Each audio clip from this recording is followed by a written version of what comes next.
Hello and good evening and welcome to this special Google Hangout as part of the Selfridges Beauty Project, a 6-week-long festival of beauty that's going on in store across the country.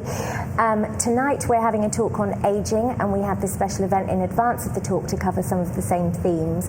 So I'm joined by my friends, all of whom have lots of opinions on this. To my far left is Hirons, who's a beauty industry professional who's been in the industry forever and has a very successful skincare blog. To my immediate left is Brix Smith-Start, a fashion TV presenter and owner of Start Boutique, and to my immediate right is India Knight, who is beauty column at Sunday Times Style magazine and a columnist on the Sunday Times. My name is Sali Hughes, I'm beauty editor at The Guardian, amongst other things. Welcome. Thanks for having us. So, tonight's talk is about ageing, and I don't think there could be a more apposite topic when we're discussing beauty and all the issues surrounding it. I don't know about you, but is it the thing you get asked the most about? Yeah, ageing and pores. But generally, I look so old, my skin is so haggard, and it's just not. You know, I swear, 8 out of 10 people that I see, it's in their heads. And they're just seeing something that's so much worse than the reality. I mean, pores is the thing, isn't it? Because the vast majority of women I meet over a certain age say, oh, my pores, they're so visible, and you need a magnifying glass to look at them. Literally, that's what I say to them. Do you own a mag mirror? When they say yes, I say you need to throw it out. Yes. Because I can't see your pores. That too. Do you scrutinise yourself, Brix? Of course. Who doesn't? How much? Quite a lot, but I've come to a really good place within myself where I'm actually really happy with who I am, and that's made me look at myself in a much kinder way when I look in the mirror, but it's taken me a long time to come to that place, and I do. I put on my makeup and I look in the mag mirror and I scrutinize, and sometimes something will jolt you and you'll be like, oh my God. What freaks you out?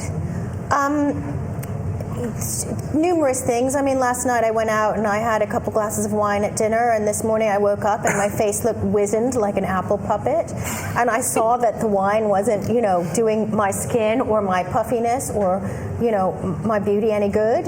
So that upset me a little because I put something not good or too acidic into my body. I think diet is a really big thing with skin as well, I've discovered. Yeah, so it's a balance though, right? Because I want to drink the wine. I want to drink the wine. I'm drinking the wine. I'm regretful to not be drinking the wine right now. Yeah. You have to, I think, not drink the wine with the most sugar, because sugar just makes mushrooms grow in your face practically. This is interesting, I think. You have to drink the good wine. You have to drink, what you have to drink, which is completely sort of physically or financially impossible, is brut champagne. And then you don't get... Is this the case? Yeah. And does your face no not... carbs and, actively good for you. Or at least spirits. I think, there is a difficulty with wine. It's difficulty in that as you get older, you want more wine, but you want less sag and less bloat. And you can possibly afford more wine. But also you see you're heading, or certainly I am, towards that kind of blissful time where you're old and drunk from about 11 o'clock, and you've just stopped caring. Yeah. And you just need a sort of pop of lipstick, and then you're happy as a can. But we're in that awkward middle bit, longing to be like the nana with the gin, but, aware that we've got to hold it together for a bit longer before that's allowed. And hence this entire chat. But this time of life thing is critical though, isn't it? It's absolutely relevant, because I do feel that women these days feel they have to look great for longer because they're doing stuff for longer. Yeah, we're not sitting drinking the gin and playing bridge. Yeah, we're having to go to the parties and go to work and look half decent. Yeah, it's that thing, which I'm sure will come up later, of the parameters of age being constantly shifted in this really kind of interesting and new way. So our 40 or our 30 or 40 or 50 or 60 is not as it was for our mothers, and certainly not for our grandmothers. I remember clinging to my grandmother's knees when she was about 42, younger than I am now, saying, please don't die, I don't want you to die, I love you so much. She was like a woman in her prime, but to me she was really literally a kind of coffin dodger, dodger too much longer. So we're having to reinvent. And you're older than her now, aren't you? I think I can say. Yeah. So we're constantly having to reinvent what it means to age, which is what makes it so interesting. And there are all sorts of arguments you can have about whether we have a duty somehow to society to look as perky as possible for as long as possible, or whether it's a more personal choice, or voice is breaking, sorry, or whether it's a more personal choice, or whether it's a completely individual choice. I mean, you know, I can't even stop talking. I feel so strongly about this. Grey hair dye is a really good one. Yeah. You know, in an ideal society, nobody would dye their hair, and you would say, I've started getting grey hair at 30, 35, 40, 45, 50, whatever, and there it is, and this is what I look like. I totally dye my hair. I don't know about anybody else. hello. Well, I started getting grey hair at 25. And, you know, it wasn't ever going to happen. So I kind of talk a certain amount of talk, but I don't walk all the walk either. Well, I'm obsessed with this because, like Caroline says, I constantly hear from women, as I'm sure you do, and I know Brix does when she's doing her TV stuff, from women over a certain age saying, how can I have fewer wrinkles? How can my skin be firmer? But I always say, it's hair and teeth. It's hair and teeth. Hair and teeth make you look younger than wrinkle-free skin. I'm kind of all right with wrinkles, but I don't want rotting teeth and I don't want grey hair. Not that there should be anything wrong with grey hair, as you say. Oh, there but is. I would sooner have wrinkles. On me, personally, for me. Why? Because genetically we go grey early, so I started going grey at 19, 20, and I was like, this ain't happening. And I love that Nora Ephron always says, you know, the difference, like you're saying, we look so much younger these days, but the difference is hair dye. Yes. Our grandmothers had no access to it. Yes. So my grandmother was grey at my age. No, thank you. You know Well, what? as India says, a 40-year-old woman used to be slacks from the Sunday supplement and a Yeah, and tabard. those special bras. 40 though. And those shoes. I mean, I'm 40 in February. It's extraordinary to think. The thing is, Sally, everybody ages differently, and there's so much down to genetics. And I think the key to aging is to do it as naturally as possible. And that may be different to each person, but to keep it as natural as possible. That's what I would say. But what do none you of mean us are natural? aging naturally, though. No, right? no, I mean as possible. You know, I think And that is not possible. without looking like you've been monkeyed with, if you need a tweak here and there, you need some hair dye or a cap in your teeth or whatever it might be, there may be something about your face that you don't like when you look in the mirror that gives you some kind of stress. Well, I'm all for fixing it or changing it, but as naturally and subtly as possible. Right. If you can do it, if you've got the genetics and you can age beautifully and you feel very comfortable and confident in how you're aging, absolutely fabulous. And there are those women, but I think that it's okay to do whatever you need to do that makes you feel right. Yeah, I mean, Botox is key, isn't it? I mean, we all have an opinion on Botox. I know Brix has spoken and India has spoken really frankly about their views on Botox. How do you feel, Caroline? If you need it, do it. If you want it, do it. I haven't had it yet. I'm more concerned about my hooded brow eyelids that are going to get chopped as soon as I can. But the Botox, I'm kind of lucky because, you know, when you're a chubster, you fill out. Yeah, bit of so I'm kind scaffolding. it's kind of Yeah. full. I don't look at my face and go, oh, I have so many lines. Yeah. I look at my face and go, oh, I have 4 chins. Yeah. You know, but equally, like you said, I'm comfortable with it. You know, I've had 4 kids. I'm in my 40s. The reason supermodels are super is because there's like 5 of them. Yeah. You know, we all look the way we look. Yeah. So, but I have people who come to see me who are completely against Botox and want to age gracefully with organic, and I'm like, dude, you need a chemical. Or You whatever. really do need a You chemical. really need a chemical. Yeah. You know, but if that's the look you're going for, if you're but looking if to hold back if time. you are uncomfortable with something, fix it. Just don't go down the, you know, scared trampoline road of. Yeah. Yeah, and inform yourself and go to the right person. I mean, Yeah. the horror of nothing is as bad as bad Botox. Nothing is as bad as bad Botox, but also I find that so many people say to me, oh, Botox looks weird, and I have to go, darling, that's because you only notice the bad Botox. Yeah. You don't see good Botox. We all know women who look absolutely amazing, who've had tons of Botox, but done very judiciously and subtly. It's all about, I mean, we've known women who've gone to hairdressers and chiropodists and podiatrists Yeah, and it had, was a chiropodist, yeah. and had Botox, which strikes me as Someone extraordinary. offered me, a brand offered me, we'd love for you to throw Botox before us. I was like, you want me to deliver the Botox? No. And they were quite surprised that I said no. I was like, are you on crack? Yeah. Yeah. Really? Yeah. No. Yeah. No, I'm good with the hands, but I'm not injecting people. Get a grip. No. And also illegal, but moving on. It's all about good quality work, but also it's about sort of being able to be honest with yourself. I really believe in having, I wrote a chapter about this in my book, I really believe in having a talking mirror friend. So if I ever start sort of embarking down that road of injectables and so on, India Knight is my talking mirror friend. You need somebody who's going to go, babe, enough. You look a bit weird. Yeah. Reel it back in. Reel it back in. Yeah. You need somebody who's going to be so blunt with you. Because actually, interestingly, I haven't had Botox for about 18 months. And I've now found a very good practitioner of Botox. Before that, about 3 years before that, I'd had Botox 2 or 3 times in relatively quick succession, kind of every 3 months. And I started looking completely demented because, as you will notice, my natural eyebrows are very arched anyway. And I was like Ming the Merciless. Yeah. My eyebrows were up here with the Botox, and I was so excited at the idea that I couldn't do that, that I ignored the fact that my eyebrows were melding with my actual hair. And I was getting funny looks in the street. And, you know, I've got eyes in my head. I look in the mirror. I was living with somebody. Nobody went, your eyebrows look nuts. Stop what you're doing. And it was only because I ran out of money and slowly the eyebrows lowered themselves. And the other thing that happens with Botox is, you know, that shelf thing when you go like that, like a monkey. And nobody can predict that either. So I think we're talking quite breezily about Botox, but it is quite a kind of major procedure, and you can't just go to anybody. And you may have coastal collapse of the forehead, and nobody can do anything about it. I had droopy eye once, which is really unpleasant. Well, you can do a bit of fringy, can't you? You can kind of hide. I didn't kind of realize, and I did it, and then we went on holiday, and then we're sitting there 5 days later when it takes effect, and my husband goes, "What's wrong with your eye?" You had a mini stroke. And I was like, I don't know. What's wrong with my eye? Maybe I'm tired. He's like, no, I don't think so. And I was like, oh, I've got droopy eye. And how long did it last? Well, I was in the Caribbean and I couldn't do anything about it. What am I going to do? And I'm like sitting on a holiday like this going like, I'm really sorry. And then I didn't say anything and I let it completely wear off 4, 5, 6 months. And I went back to the doctor and I said, it's a lot of time. I thought it was some kind of punishment, beauty punishment. So I laid off the Botox, and then eventually I started to feel like everything dropping, and I went back but only had it in target areas and said, by the way, I had droopy eye. And he said, oh, we could have given you something for that, like that. It's all about the dilute, isn't it? Kind of very small quantities of heavily diluted.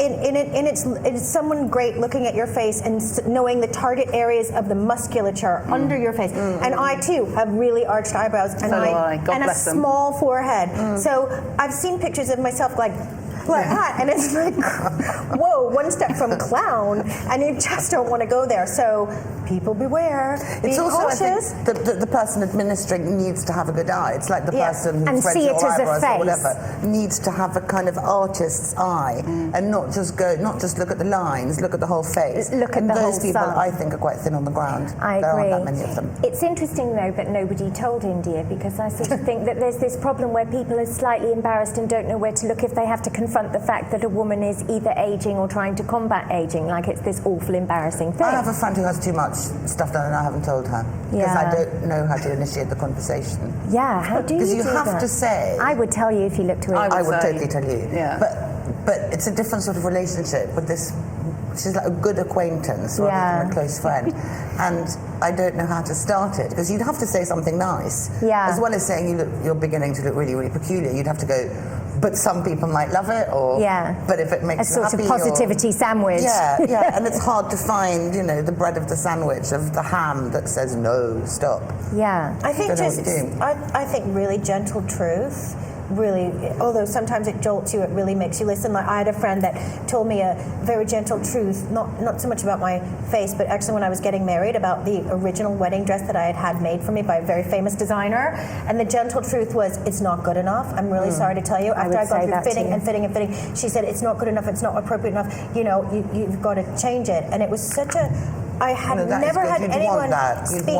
And she, like you said, India is your friend in the mirror. I call them my vagina friends because they are friends. Well, that's another way to put it. Well, they're friends that you would talk to when the most awful thing would go wrong with your body, that you could speak very honestly about. You're truthful friends, and I think it's really important that... So would the reverse be true? If you felt that a friend was looking older than she needed, would you mention skincare? Would you mention procedures? A friend of ours, we were at lunch with one day and said, that thing there, that crease there, you can get rid of it like that. Do you say that to your girlfriends? Very well, actually. Oh, she took it great, She took it very well. But do you say that stuff?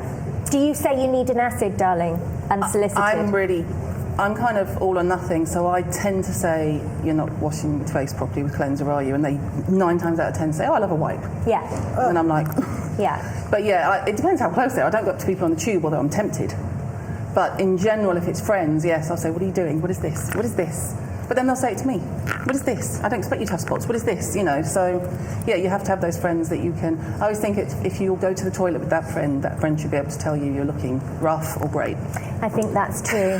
See, the thing that worries me about this is the woman without friends. Yes. Because you and I have this conversation all the time about how some people just don't have enough girlfriends. Yeah. Now, if you're the woman without friends of a certain age, looks in the mirror, feels depressed, looks online, finds somebody to give her Botox, goes to a makeup counter, has makeup applied either well or not well, goes home, has no friends, is lonely, is maybe single, you know, that's the woman that I want to grab and go, no, not over there, come with me, it will all be fine, but don't sort of be mad. They're the women often who look slightly odd because they have isolated lives for whatever reason and nobody is saying.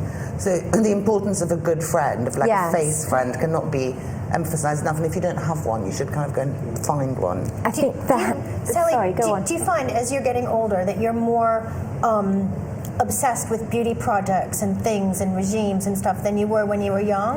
Darling, I literally changed? don't think I could have got any more obsessed. So I think I was born obsessed and stayed obsessed. But I'm not that obsessed with looking young.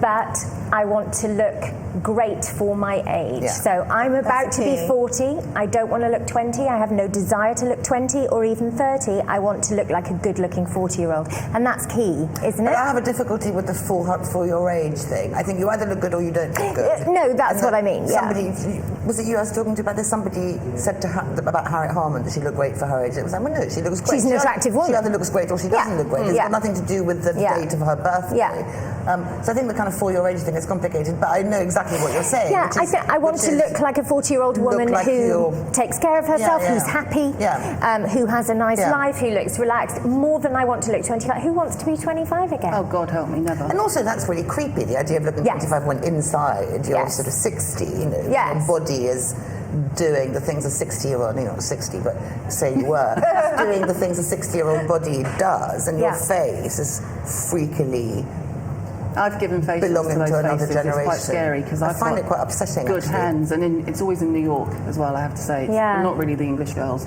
but I've done facials in New York, and I've put my hands on them and I thought, if I pulled tight enough, I could probably split the skin. Yeah, because they've had it's peel tissue after peel, and you can see everything underneath. And they're like, "Oh, it feels amazing," and I'm like, oh, I'm not doing anything because I really think I might hurt you. Yeah. Too thin. Also, and we always say this, finally, I suppose, that you should never, ever try and look younger and lie downwards, because that's massively disappointing. Lie upwards. Always say you're older, because then people go, God, you're fabulous. You're amazing Not for 72. Don't know where to look. Yeah. Exactly. Really, really awful. And also it's so naff.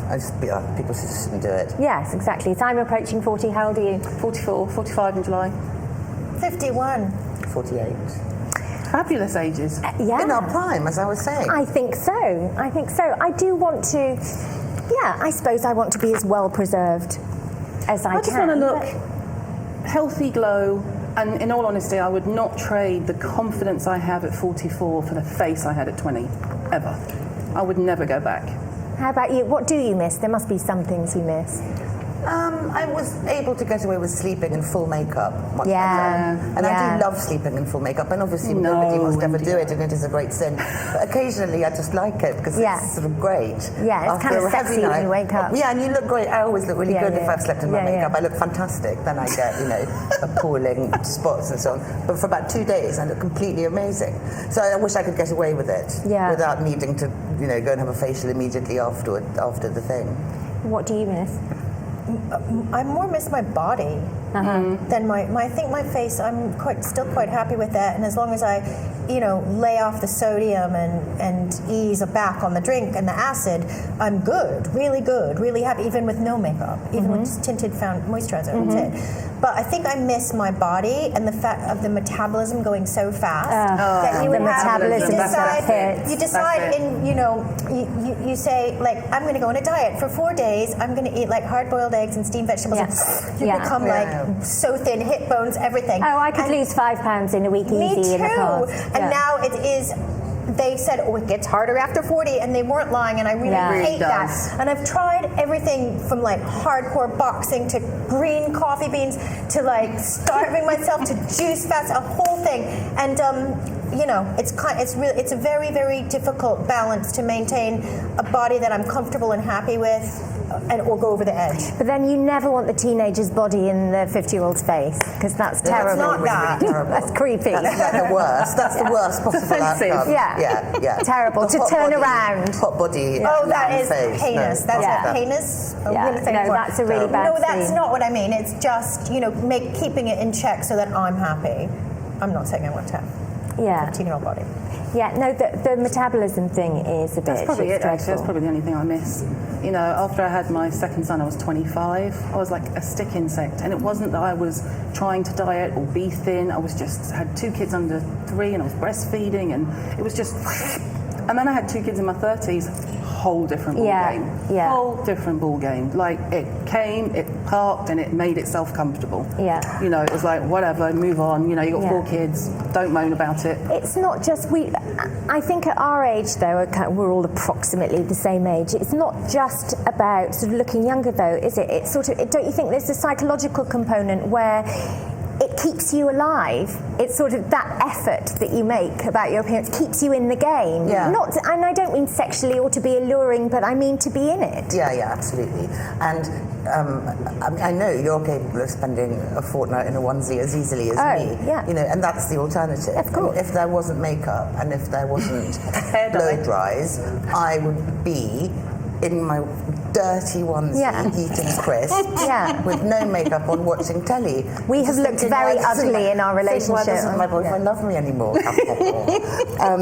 We've looked hideous, and it saves me. It saves me from that look. Well, there comes a point where you think, actually, one more day in normal clothes will no longer fit me. Yeah, and one more day, and also this is now becoming pathological. There's something the matter. Something has gone really, really wrong. I look mad. Yeah, I'm actually now look mad, and I'm stopping caring. Yeah. I heard this woman being interviewed on Radio 4 the other day, and she said they were talking about aging, and she said that she loves being old because she was so happy to move into elastic pants and like Schwimmbad slippers, and shuffle around because she's just stopped caring, and it gave her incredible freedom. Now I could never do that. I get it about the liberation, though. I get it It's too. not for me, that particular look. But when you're in your But I get it. in your private dirty onesie with Sally eating crisps, you have that moment of freedom. Yeah. For me, yes, I do once in a while have that moment, although it's not usually in a onesie, but it's okay. I accept that. But sometimes it is. And then I have that freedom, and then the thing I love is the contrast of putting it back together in fabulous clothes, doing my face, Still got and emerging. So it's the duality. It's scrubbing up, And isn't I'm it? It's scrubbing pleasing up, to and scrub up. I love that feeling. It's like, whoa, there's nothing like scrubbing up to really give you a lift. Yeah. My husband's a good barometer of how long I've been in the slob kettle chip position. Yeah. Because when I do scrub up, if I come upstairs and I'm going to an event, something, I'll go, oh, bloody hell. And I'm like, really? Has it been that long? Yeah. Have I been wearing no bra for that long? I do think a man can be quite useful in that way. Someone to put lipstick on is quite a good thing. No, absolutely. And I don't, I'm very old-fashioned, actually, and probably very sexist, self-sexist. When it comes to that, I don't do the kettle chips and the onesie in company. Yeah. God bless you, that's just for me. It's just for you. No, I mean, I do like no makeup and tracksuit bottoms, but I don't do the full, not with a male. the full like hippo in a lake. Jabba the Hutt sort of. Yeah. I don't do that. I'm afraid I do. I have to pull it back sometimes. Well, he does, so I will. Screw it. He's going to lie there with his vest and his, throwing crisps to each other. But then we scrub up. Yeah. But we've been together a long time, so he's pretty much seen me at every angle, literally. We've had 4 babies, so there's not really anything to hide. Yeah, it's good to have somebody to keep you in the game, though, I think. Good But to have the look someone of shock of, kind of, oh my God, she's wearing lipstick. I'm like, all right. Yeah. Well, you all look lovely tonight, so I'm sure there's no disappointment to be expected much later on. So it was really great to speak to you. Thanks for sharing your thoughts, and to be continued in the talk. Thanks very much for watching. Bye.